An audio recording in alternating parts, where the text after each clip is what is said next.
alors putain, c'est ça là. Comment elles peuvent rater un quart d'heure de film sans que ça leur fasse quoi que ce soit? Ça me tue. Mais moi c'est pareil. T'as l'impression en fait qu'elles s'en foutent complètement. Mais en fait c'est ça le truc. Le truc c'est qu'elles s'en foutent complètement. Ouais.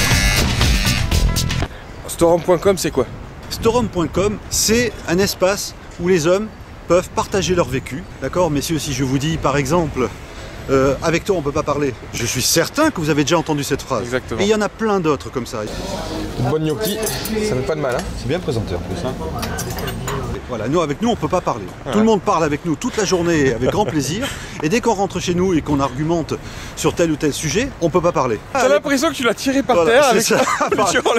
Par les cheveux et que tu l'as pris dans le vrai au bord du lac, tu sais. En présent. Et tu vas où là? On va pas au bureau? On va au bureau. Ah, on va au bureau. Nous avons vécu la même chose, mon pote John et moi-même, c'est casser du sucre sur les femmes, etc. Et c'est pas du tout le but de ce site. De toute façon, on le fait. De faire un... Ça t'est jamais arrivé? Quand tu regardes un film, ta meuf elle se lève, qu'elle débarrasse, je sais pas, qu'elle va chercher une couverture. Non. Alors non, je te dis que si je t'arrête. Qu'est-ce qu'elle fait qui débarrasse? Non, toi tu mets sur pause, parce que tu te dis attends. Et elle te dit non, vas-y, laisse. Laisse défiler. C'est pas grave. Ah ouais, ça me tue ça. Je suis en train de me passionner pour un film, je suis dans le truc, etc. Elle me dit, je peux te parler 2 minutes? Et puis c'est surtout, mais peut-être à toute la journée pour me parler. Et je suis en plein dans Californie. Alors le film il est plus important que moi. Ouais. Ah oui, alors ça là, tu peux la noter. Et quand tu forces les choses, elles n'arrivent pas. Et quand tu ne les forces pas, elles n'arrivent pas.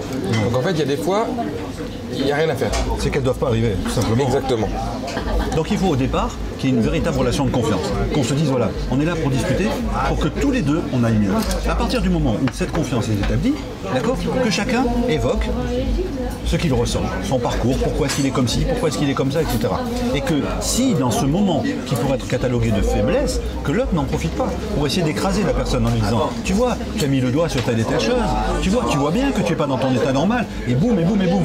Ça, c'est la fin de toute discussion ultérieure. Donc il faut absolument respecter cet environnement. Ça t'est déjà arrivé ça? De quoi?